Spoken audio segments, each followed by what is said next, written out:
attachment, jealousy, desire, ambition, and take us to the deeper core of our being. So I'm born in Nepal, in Hindu family. We have we do things our own culture, right? So what master does is he breaks that conditioning and takes us beyond our nation, our pride, our caste system, our culture. So once we go beyond that state, we come to the universal global thing, and then he takes us beyond from there to the stars, to the moons, and to the eternal. So he uses different analogies, different stories to break our conditioning from where we come from, so that we all are one soul family, and from there also he takes us beyond to the eternal truth. So there are four types of relationship. One is teacher and student. So that is out of our curious mind. We go and learn some techniques, some method, like we go to yoga studio to learn yoga, and we go to our school to learn from our teachers, to the universities. And once we have learned it, then we forget about our teacher. So that relationship ends. So we might feel in our heart sometimes about that teacher, but the connection, the teaching, the exchange of wisdom and knowledge ends over there. So that happens in our conscious mind. And we might go to a master and learn something that we want to learn, or we might go to the master out of our curious mind. And once we get what we want, then we might end that relationship. So that is also not permanent relationship between a master with a master. And the second one is in our subconscious mind. So from our head, we love how our master looks, how he talks, how he walks, his wisdom, so we fall in love with our master. But again, this is also temporary, because that love can change into hate anytime, because master talks truth, and truth is so contradictory. Sometimes he'll say this and sometimes he'll say that, just to break our conditioning, so that we don't attach to his teaching, but we go towards the truth. So our love can change into hate also. So that is also temporary. So sometimes 1 week, 2 week, we fall so much in love with our master, and sometimes he says some other stuff, and then we start hating him. So because we are attached, we have expectation, so our love can change into hate, just like in our relationship, daily relationship with our beloved, at our co-worker, with our friends, because same friend becomes enemy once there's too much expectation, assumption, and attachment. So we don't make enemy, go out and make enemy with stranger. There has to be time, money, energy spent with each other, so that our expectation grows, our attachment grows. And if it is not meant, same person takes 180-degree turn and it'll be your worst enemy. So that can be with our master too. So I've seen in my personal life, they fall in love with Osho and other enlightened masters. They love, they worship, and then something snaps, and then in 3 months they hate them so much.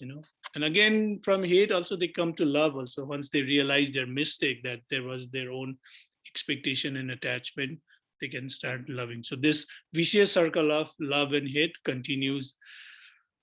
So third is in our unconscious mind, master and disciple relationship. So I'm a disciple of Osho. I took sannyas, I took initiation. So from my unconscious mind, I chose to be with Osho, or Osho chose to be with me, right? So, but that moment when we take sannyas, energy is so high, your mind is very calm and you are very in tune with the moment. But this is longer than our love and hate relationship. This is longer than teacher and student relationship. But I can also withdraw sannyas. I can also take my mala out, all the sannyas movement out, or I can change my guru. I can go to another guru. So these three are very temporary in nature. And Osho talks about the fourth in superconscious mind, where master and disciple relationship never ends. Because first relationship, we can close door at any time. So once we learn what we have to learn, our teacher student relationship can end. Once our love changes into hate, our that relationship can end. And master and disciple relationship can also end if we choose to go to another guru, or withdraw from the current master. But the fourth one is not from our side, it's from Osho's side, from the master side, the enlightened master side. So in that relationship, that door is always open. So he has forged the key. So every person has a different key. He'll make that key and then he'll throw it away. So it's not up to us. So even even if we die at the time of death, also after death, it is said that master is always there with us. So in time of our death, master will come and hit us with final touch, so that we can be ultimately awakened, so we can know the truth, which is beyond birth and death, beyond love and hate, beyond joy and sadness, which is eternal in nature, which never leaves us. It never comes and it never leaves us. So that's why that trust has to be built. So that trust is built once we fall in love. Whenever we close our eyes, we feel his presence. He's there with us, and that trust, that surrendering will take us beyond. Otherwise, techniques are helpful just for mind not to be distracted. So it helps us to be narrowed down. So, but to go beyond mind, we need support of master, we need support of sangha, each other.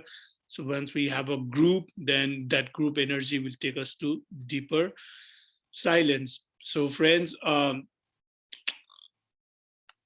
master and disciple relation is called also a mad game. So it's a mad game. So master sends you different tests, like universe sends us different tests to check our ego, check our conditioning mind. Do we respond to life? Do we react to life?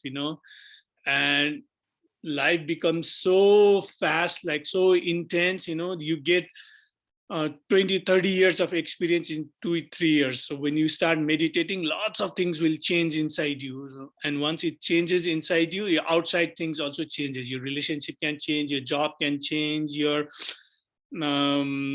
city can change, because you see things from other perspective. You follow the tuning of universe. So you just follow your heart and your inner voice. You don't listen to your mind, and just you flow with it, and you embrace the change, because we have that courage to face the change. Otherwise we are very fearful.